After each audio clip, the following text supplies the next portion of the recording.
Welcome back to the channel. So in this video, I want to talk about what do we do if we're using our margin facility for lifestyle. We have no margin left to buy more stocks. So this is a genuine issue. In the retail world, the margin has to do both. But if you do both, you could end up in a position where you're using far too much margin and you could be over leveraged and in danger of a margin call if the market was to crash. So in this video, we're going to break down the option that family offices use. Again, this is a top 1% strategy usage. So this will be how to resolve the issue. So on the screen, I've got just a straightforward portfolio that I use in many of my videos. This one's $2 million, very well balanced. You know, something like 70% growth, 30% defense. And as you can see, we've not used any margin. What we want to do is we want to keep this portfolio to buy stocks and also to facilitate our lifestyle costs. And we don't want to go past 20%. Now, there is an option where we can split the portfolio to two custodians. Now, in previous videos, I've talked about a tri-party ledger, a tri-party pledge agreement within the ledger. And yesterday, I was on the phone to a London office who specialise in Lombard loans. And I was trying to sort of reconcile the challenge and see exactly how many lenders are really open up to doing that. And what I found is not every lender is willing to do it. They want the assets under their custodian. Now, of course, if you've watched my channel before, you know how much I hate asset under management fees, because we know the math is brutal. You know, they charge maybe 1.5%, 2% AUM fees, and that will liquidate 30% of wealth over time. And what I was saying to the gentleman is, look, there's no way we're paying AUM fees. Is there a way around this? And there absolutely is. There is a strategy that we can use. And the information I found was very interesting, because they are actually offering very competitive rates on the Lombard. As if the assets were transferred across, they would certainly explore it. And this is where your assets are so vital, because with asset-backed lending, it's not about credit score, it's not about how much you make. They are looking at the portfolio to make the judgment. This is why I always talk about the importance of the portfolio being pristine collateral. You know, we like large cap, highly liquid stocks and ETFs. This is what they really are looking at to decide the competence of the operator. Now, how do we get around the AUM fee? Okay, well, we do an execution only basis. So we flat out refuse to pay any AUM fees. And, as I've said before, when we understand how the game is played and how banks think and operate, it gives you more leverage, far more leverage. Because normally, an operator would just, or an investor would just walk into any traditional private bank and they would be upsold on various products just because they have a knowledge gap. But with this information, this is vital because it completely changes a lot of our strategies. Because if we can actually use private banks for what they're designed for without getting rinsed with fees, it allows us to diversify our custodians. So look at this. We're not paying any asset under management fee, but they will charge a custody fee. Now, depending on how much assets you transfer to them, this could be up for negotiation. Usually 0.35%, 0.5%. When I look at the math, given the fact, the benefits of using the strategy, blending the strategy with a prime brokerage and a Swiss bank or a private bank, the strategy is very attractive because we're not paying for advice, we're paying for the infrastructure. The way I look at it is we could use this portion for the Lombard facility, and that leaves the prime brokerage pure margin use, because this effectively is unaware of the private bank. Now, when I was speaking to the gentleman down in London, he was telling me that they were offering a Lombard at 0.5 base points above the SOFR rate or the Fed fund rate. This opens up far more options, because when I made that video before, I was talking about how we use a tri-party pledge to fund real estate. And while that is still a legitimate strategy, it does have friction, because one thing I was looking at was we are still having to use cash flow to facilitate the loan, because the loan is external. Whereas with this strategy, it allows us to negotiate with the private bank or the lender. Because they have the assets, they will allow it to be capitalised onto the loan, which makes it so attractive. It means we don't need to actually use cash flow to consistently pay the interest. We allow our portfolio to grow. Now, there is data connection loss. There is a challenge with the way I look at these private banks is they would be used. Data connection reestablished. They'd be used as a vault, because they are very expensive to buy and sell stocks with.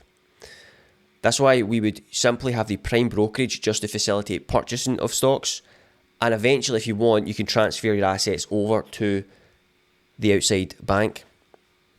So it means we're extracting all the benefits from them without paying massive fees. Yeah. So what happens is you would transfer, say, a portion of the portfolio. You wouldn't just transfer, the one ETF or the one stock, because then it's just, you just gave them, it's vulnerable because it's just one asset. You would transfer, the exact same blend of, 60%, maybe 60% growth stocks and 40% defensive, because with the private bank, they will allow normally a higher loan to value. So we could borrow up to 50%. So we've split the portfolio in two. So it's a $2 million portfolio, $1 million to the private bank, $1 million stays in our prime brokerage.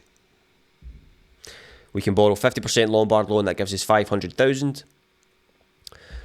And we still have our 20% with our prime broker. Now you might say, Chris, all you have done is just borrow 50, 60, 70%. We don't confuse the quantity of the debt with the quality of the debt. I would rather have a human risk officer than an algorithm for a margin call. It does give you time. It gives you time in a market crash. And we still have our 20%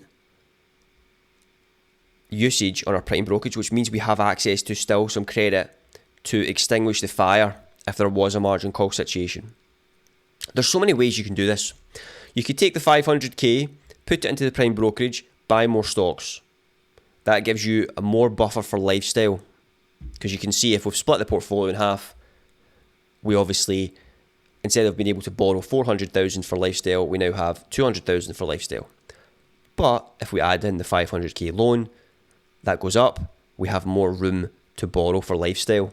So it's a decision between the investor, yourself. Do you want more for lifestyle, or would you rather more protection, keep it in the private bank, and allow that to compound and grow? There's so much optionality here. None of the strategies are static strategies. I'm always looking at ways to improve the strategy. The point being here is,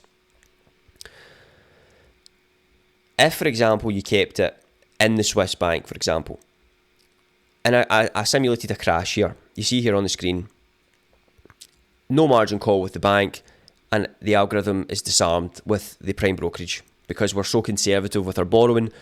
Our portfolio is so balanced that we protect ourselves.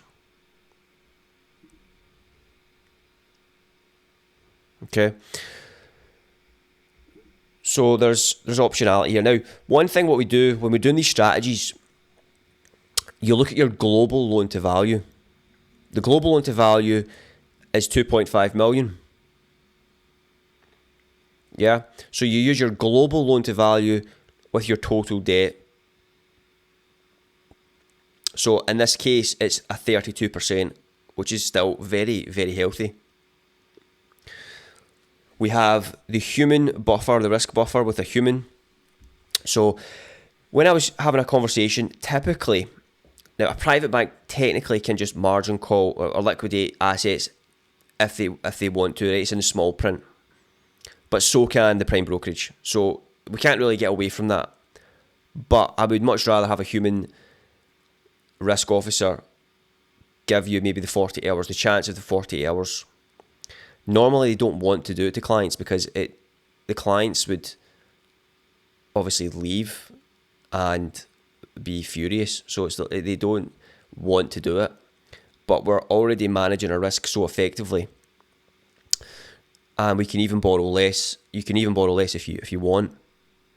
But you see what we've done? We've split it between two custodians, keeping one for margin lifestyle and buying the assets, and one purely for funding large investments. In this case, I've just simply used it to buy more stocks. The interest rate environment is still quite high. So alternative investments right now, like real estate for investment purposes, aren't as attractive right now when we're in a industrial revolution, I would say, for the current market, the AI market. So I that's my personal opinion. I don't want to be buying bricks and mortar where there is a huge industrial revolution right now. The market is getting its liquidity from the hyperscalers, you know. So it's like it's authentic liquidity. It's not just the Fed haven't just printed $4 trillion and pumped it into the market like COVID. This is the money's all coming from Amazon, Microsoft, Google, Meta, and it's just feeding into the market right now. So that's the best type of bull market you want, rather than just propped up printed money. Anyway, the point of the video is we can explore Lombard loans and blend them with the margin. Lombard for acquisitions, investments, margin for lifestyle. And it's far more attractive because we're keeping all the cash flow. Keeping all the cash flow, and if over time you can transfer stocks over to the private bank, there's no cost for that. So you say you want to just move part of the portfolio over to grow that more.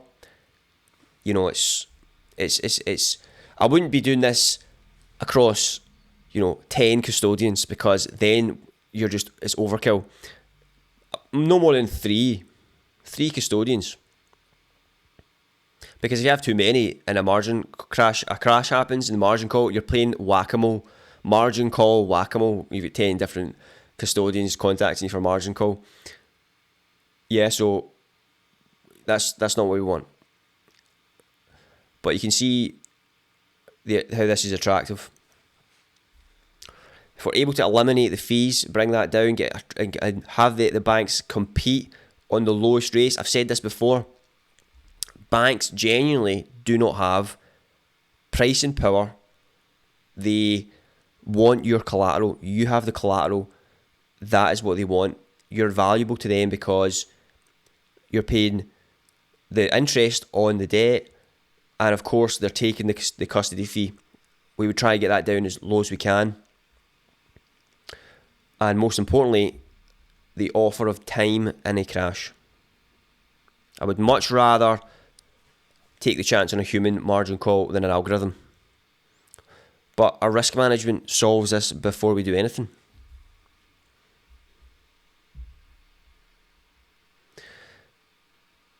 So I find this strategy much more attractive than the tri-party pledge. The tri-party pledge is fine, but we're losing cash flow and there's friction as well, 90 days for it to go through, a lot of legal work. Whereas this is just a case of opening up an additional account.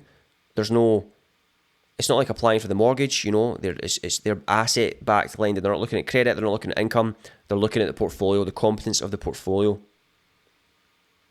That's why I stress so much about the power of your stock portfolio is the backbone of the engine of your wealth. This is the engine. We don't want to sell these, and we want to structure it in the best way possible. So very soon I will be opening up one-to-one direct consultations, and as well for people that want a warm introduction to these lenders, the Lombard loan lenders. So I can do that as well.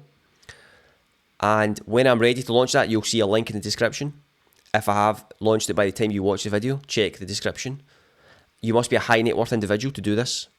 Yeah. If you're not a high net worth individual, just continue to push the growth and enjoy the content that I put out, because you have a plan for the future. Yeah. Or if you're fast approaching ready to borrow for lifestyle, you're more than welcome. But the strategy is designed for either highly sophisticated investors or just a high net worth individual who wants to make the most of their portfolio